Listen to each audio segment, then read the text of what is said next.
Adolf Hitler, probably one of the worst human beings who ever lived. Awful, awful, horrendous individual. But there's a lot of fascination out there about him and his death.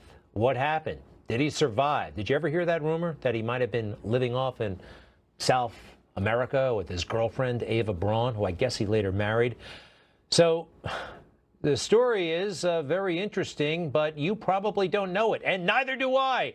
There is a new book out. It's called What Really Happened? The Death of Hitler. Robert J. Hutchinson is the author. Sir, welcome to Newsmax. How are you?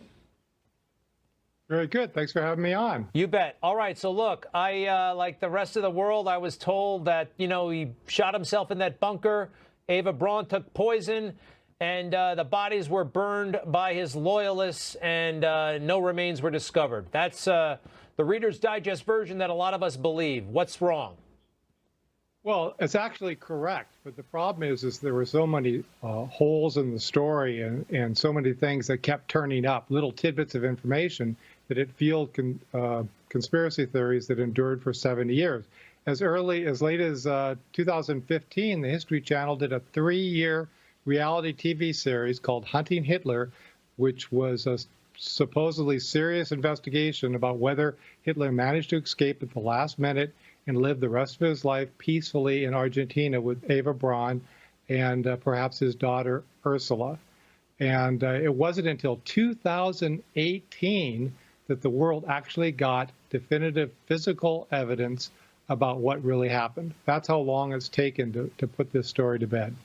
All right, so I know I got to buy the book and read it, but I may not get around to it for a little while. So can you give me a little bit of what happened in 2018? I guess they found something, right? Well, what happened is that the Russians actually knew what happened. But what most people don't realize is that the Western allies didn't go into Berlin for 2 months after the end of the war. They allowed the Soviet army to basically conquer Berlin. And the Russians, Stalin himself, told the West, the Western allies, that they hadn't found Hitler's body and that they thought he had escaped, probably to Argentina.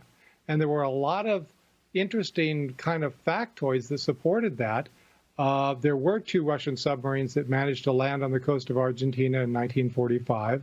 And then in 2014, Barack Obama issued an executive order that unlocked formerly top secret FBI and CIA files that showed that the FBI had investigated reports that Hitler had escaped as late as the late 1950s. So that continued to fuel more and more conspiracy theories. And then in 2009, the Russians finally allowed a Western pathologist to examine a skull fragment that they said belonged to Adolf Hitler that they had recovered after the war. And this U.S. pathologist said, no, it was impossible. DNA tests and other tests showed that it belonged to a woman under 40. And that just led to a slew of newspaper headlines around the world that maybe the history books got it wrong and maybe Hitler actually managed to escape. So the Russians knew the whole story the whole time, right? They did. They found his body very quickly. It was difficult. There were 150 bodies strewed about the Fuhrer bunker grounds, but they identified the body, they did an autopsy, and then they secretly buried it for 25 years until 1970, when they had to give East Germany back to the Germans, and they were afraid it would become a shrine, a site of a shrine, so they disinterred it, burned all the remains of Hitler, Eva Braun, and the Goebbels family into ashes and scattered the remains in the river. But they kept one important part, which was Hitler's jawbone and his teeth.